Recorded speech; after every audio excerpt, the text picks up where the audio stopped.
今天我买了一扎鱼腥草，根部摘下来炖汤，上面这一节呢用来煮水喝。我们这边又叫狗贴儿，不知道你们那边叫什么呢？摘好了洗去泥沙，洗好了放着备用。接着我们来刨几个马蹄，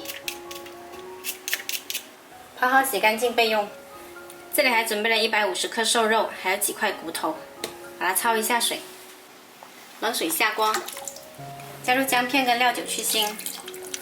如果用的是土猪肉呢，就可以不用焯水的。焯好了，我们洗去粉末，洗干净了直接放在炖盅里。再加入鱼腥草根，还有马蹄，加入适量清水，上锅炖1个半钟。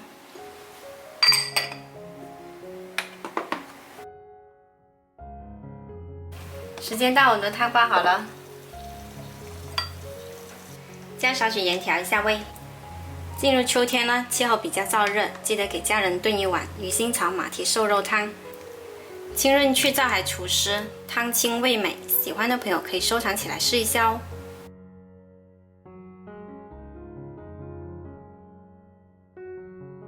我是小坏，喜欢我的视频就请关注我吧。